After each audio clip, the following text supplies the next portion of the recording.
With tragedy still to come in Volume 8, there may yet be some happiness as well, some relationships that will come to fruition for some of our favorite characters.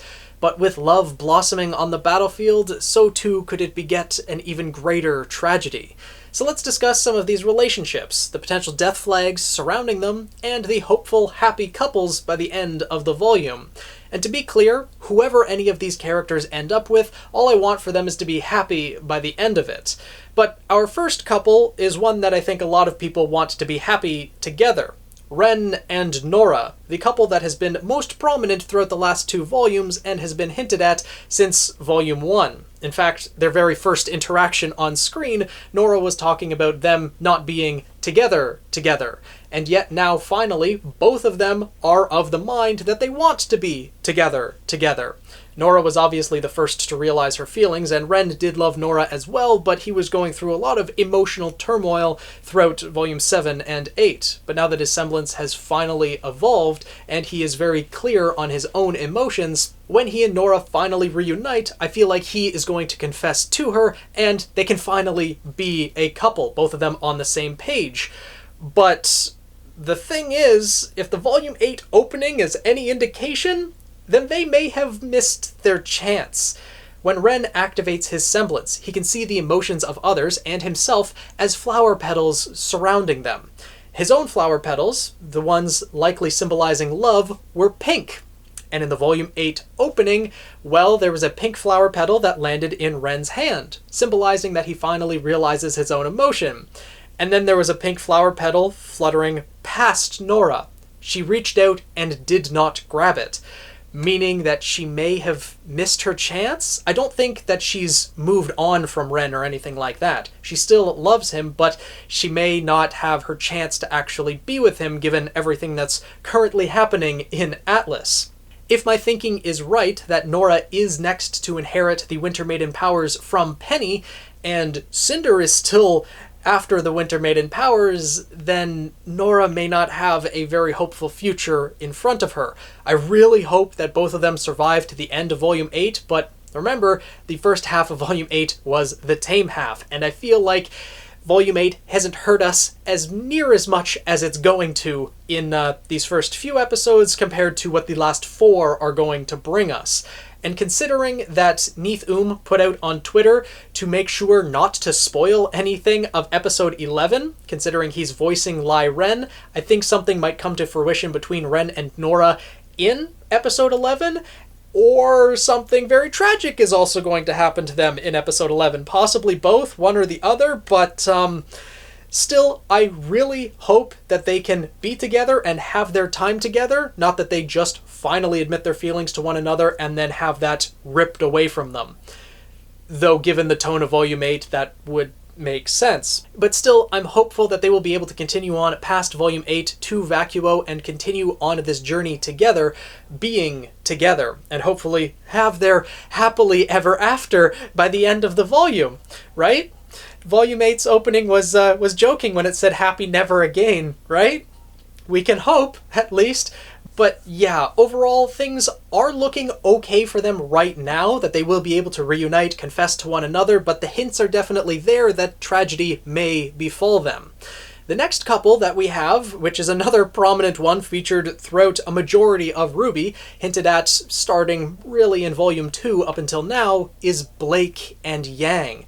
Those two have been on an emotional roller coaster for a while. They got very close in Volumes 2 and 3, but then the fall of Beacon happened, Yang suffered the loss of her arm, Blake fled afterwards, and once they reunited at the end of Volume 5, they've been slowly rebuilding their relationship since then. And with everything that's happening now, I think they're going to value each other a lot more and will finally confess to one another by the end of this volume. There's going to be a lot of sadness as well when tragedy strikes and people start dying around them, which is likely going to happen in these last 4 episodes. I just have a gut feeling, but I do think that Blake and Yang will survive past the end of Volume 8, being 2 of the 4 main characters. I don't think any of them are in danger of dying until the probably last volume of RWBY, though that doesn't mean they can't lose limbs or suffer other trauma, which could easily happen this volume as well. Regardless, I think they will be a couple by the end of it and will be journeying to Vacuo together. My guess is that they would stay relatively stable as a couple throughout the rest of RWBY, that they wouldn't have one of those get together, have a fight, break up type of things, though it could happen, because there's also Blake and Sun that was hinted at throughout the early volumes of RWBY as well, through volume 4 and 5, so perhaps when they get to Vacuo, things might break up there, Blake might end up with Sun. Either way, as long as all of these characters are happy, there will be emotional turmoil, things like that, but I would like them to survive to the end of it and be happy together. Personally, I like the idea of Blake and Yang being together, but again, however it ends up, I will be happy with. The third relationship I want to talk about is one that is definitely more recent, being Crow and Robin just being introduced into the RWBY series in Volume 7. Now, Crow and Robin has really only been hinted at for the last little while. I kind of had the idea of Robin possibly ending up with Crow ever since the Volume 7 opening, and it looks like that might actually be the case. When Robin and Crow were in prison together, Robin was relating her semblance to Crow's, how they've had similar situations resulting because of their abilities. Robin being able to forcibly tell when another person is lying, and Crow bringing misfortune to those around him, well, it prevented others from getting close to them, and prevented them from feeling comfortable around others. But being in similar situations, they can find a kinship within each other, and so they might progress and become a couple by the end of the volume.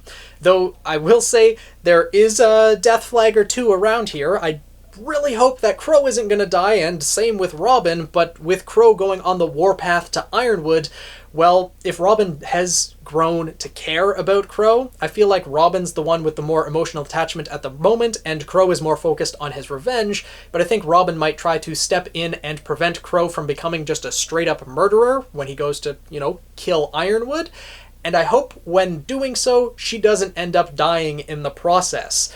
I have a sinking feeling that that might be the case, but hopefully not. And if they do end up together by the end of the volume, then what would that say for Crow? He might actually stay behind in Atlas or Mantle. Well, it'd be Mantle by this point, because Atlas is going to fall to the ground. Mantle's going to become the new capital of, well, the Kingdom of Atlas. Both cities are probably going to be destroyed. Actually, the Kingdom of Atlas might just be, non-existent at that point. The people might just have to evacuate the kingdom entirely, because with the heat off in Mantle, Atlas down in the ground, yeah, Remnant might be losing one of its 4 kingdoms in general, now that I think about it. But that's a topic for a different video. Robin will want to stay with the rest of her happy huntresses and help the people of Mantle and Atlas, the ones that she has sworn to protect. And if Crow and Robin do get together, then Crow might stay behind with her. Now confident that Team RWBY is able to stand on their own after everything they were able to accomplish going through the tragedy of Atlas, that they are able to stand on their own as fully fledged huntsmen and huntresses. So Crow might allow them to go off to Vacuo ahead of himself, so he can stay behind with Robin and help the people of Mantle and Atlas. Though it is likely that all of these people being stranded out in Atlas without any heat or anything like that might need to be evacuated to Vacuo or another one of the kingdoms, though the Kingdom of Mistral and Vale aren't exactly fully structured right now, with both of their Huntsman Academies closed. Not really sure what state the government's in. The council of both kingdoms would still be active, so presumably they would be able to provide support, but Vacuo might be the place where everyone is evacuated to, and thus Crow, Robin, and the Happy Huntresses and everyone would just go along with them to that kingdom.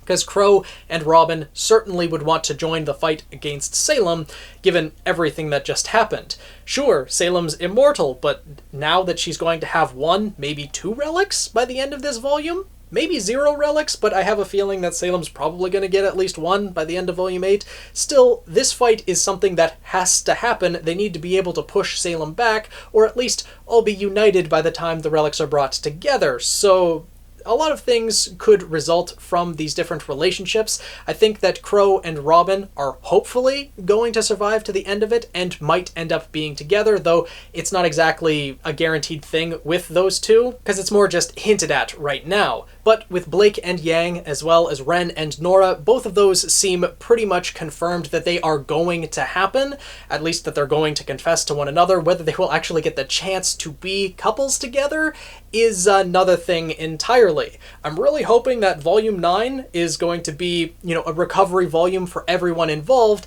and there might be a little bit of time to get a breath of fresh air.